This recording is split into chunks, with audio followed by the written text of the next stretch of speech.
In this video, I'm going to teach you exactly how to stay lean on your next vacation, how to have a plan of attack and a good structure to not gain any body fat, but to stay six-pack lean. So this is going to be read directly out of my back-end modules for my personal clients that they are given when they enter my program. This is going to be one of many modules, but today I want to actually share the strategy we use for the guys who go on vacation and how to adhere to the plan and how to stay lean.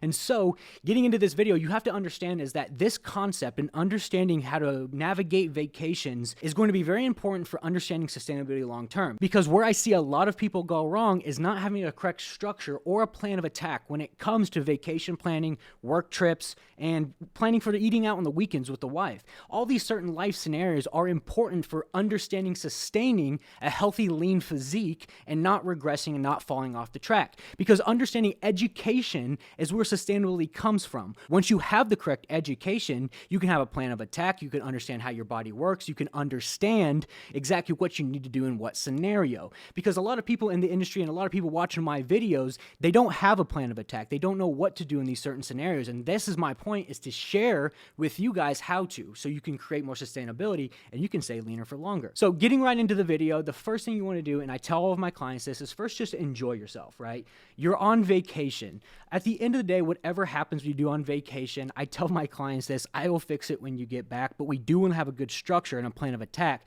so we don't regress too much. So having a good structure and just putting ourselves in a box with a good plan allows us to enjoy ourselves, but also come back and just get right back on plan. So the first thing is you want to make healthy choices. Obviously, everybody knows the difference between unhealthy and healthy choices when it comes to nutrition and training when you're on a vacation. So with your nutrition, we track macronutrients specific to the gram, protein, carbs, and fats, because that's going to give my clients an overall better body composition and a better physical appearance.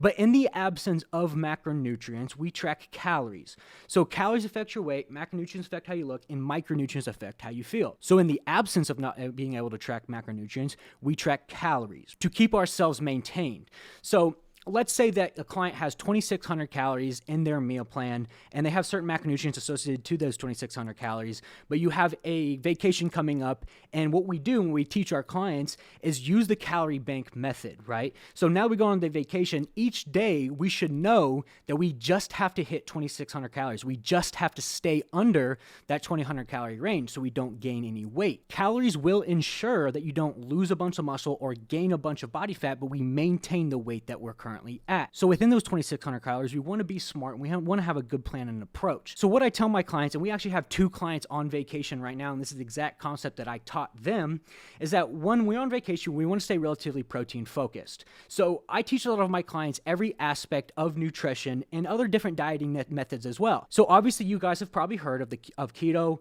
low carb, carnivore, fasting, all these diets that you see on the internet that are just kind of a one-size-fits-all approach. So first of all, you need something correlated to you, right? You need customization within your protocol, but we can take good aspects out of those certain diets for overall adherence and sustainability. So when my clients go on vacation, the first thing I tell them is like, okay, let's stick to a higher protein, lower carbohydrate, lower fat diet. So with that concept, one, we focus on more of a higher protein, lower carb, lower fat, and we are able to, one, maintain muscle tissue, but also be more satiated when it comes time, because protein is a lot more satiated than the other macronutrients. So maintaining the concept of a high protein diet, low carb, low fat, we can maintain a lot of that muscle tissue, and we don't ensure that we go well over those calories. So the reason why we do this and we stick to a lower carb diet is because if you go well over on carbohydrates and highly saturated carbohydrates, your body will start to gain a little water weight and gain a little bit of weight over time. So if we stick to a higher protein intake with a higher thermic effect, we can maintain that weight, and we can also maintain the fact that we don't have to track calories or macronutrients as close with focusing on a higher protein diet. So getting into the food choices on vacation with my clients, the one thing I tell them is that, typically when you're on vacation, you might have seafood, you might have exotic steaks, you might have exotic, food options that are going to be higher in protein. So choose those food options and the overall meals that are going to be lower in carbohydrates. So we focus typically on vacation planning on higher protein diet, eating a lot of protein and eating a lot of fruit, right? Fruit is a concept that, one, you can eat a lot of fruit and not have a lot of carbohydrates in there. So if we stick to eating protein in fruit and choose good good food options that aren't very high in carbohydrates, choose food options that have a good amount of vegetables that are going to keep us satiated, we can mitigate any type of overconsumption of carbohydrates and overconsumption of fat intake. So as well with that, like planning ahead on vacation and understanding what you're going to do the day of is extremely important. So for instance, if you have a 2,600 calorie diet and you know that that night that you're going to eat a good meal with a family, with some friends, on the work trip, on vacation, we want to make sure that we save a good amount of those calories, save a good amount of that food intake for that meal later at night. So what that looks like particularly, we teach our clients this, is that one, when you wake up, have a higher protein breakfast, keep it very light. And if you're hungry come time at noon, at lunchtime, just have another small snack of higher protein. And that way we can minimize the calories that we eat in the front end of the day and save the calories for that back end of the day when we go to that dinner.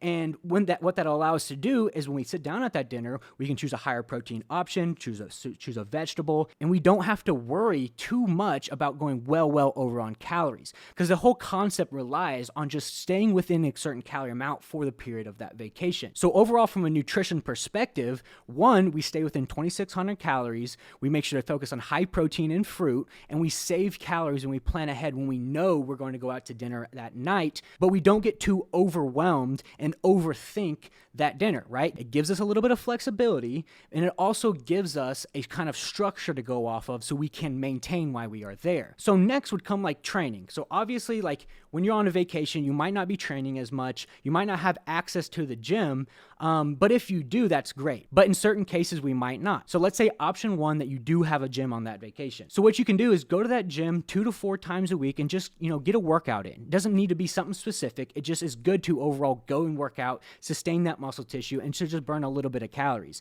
It doesn't need to be any certain type of workout. It doesn't need a super long workout. Just go in there, get moving, get some blood flow going, and you'll be able to maintain muscle tissue that way as well. So if we don't have a gym, it's not the end of the world. You're going to be just fine. Because what we do actually with our clients' steps is that we say that, like, let's raise the step goal just a little bit for the duration of this week, 2 weeks, and make sure that our body's getting good digestion, blood flow, and just burning a little bit of extra calories.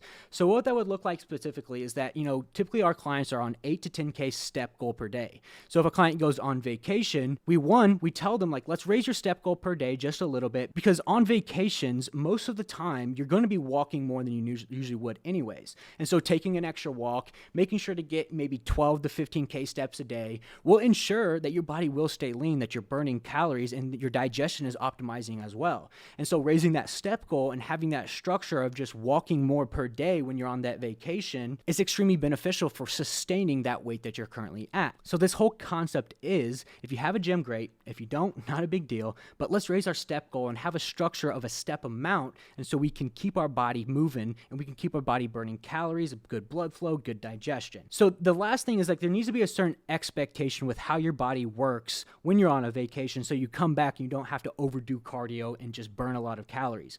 So we tell our clients this as well, is that, when you go on this vacation, obviously your digestion is not going to be the best. You're going to be eating foods your body's not used to. You're not going to be training as much. And for those 2 weeks that you're gone, you may gain just a little bit of weight, may gain like 5 pounds. It's not a huge deal. What that typically is maybe just a little bit of digestion needs to pass through your body, maybe a little bit of water retention from some carbohydrates, but we get back and we just get right back on the macronutrients, and your body fluctuates back very quickly, right? Because the macronutrients will shape your body back up.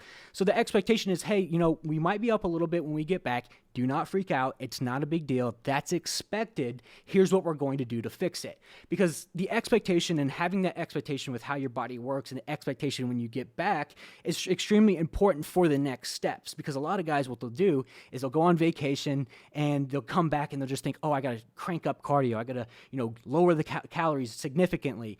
And that's not doing anything good for your body. What you do, get right back on plan, get right back on those macronutrients, and your body will fluctuate back, and you'll start to tighten up significantly just within the first week or two. So having that expectation gives you clarity of direction. So if you like this video, like, comment, and subscribe. I'm posting new videos every Monday, Wednesday, Friday for you guys to just help you guys out on your fitness journey, to get you guys leaner. So if you like this video, like, comment, subscribe. We'll be posting a new video on Friday, so make sure to turn the bell notifications on for my channel, because it's going to be a banger, and I don't want you guys to miss it.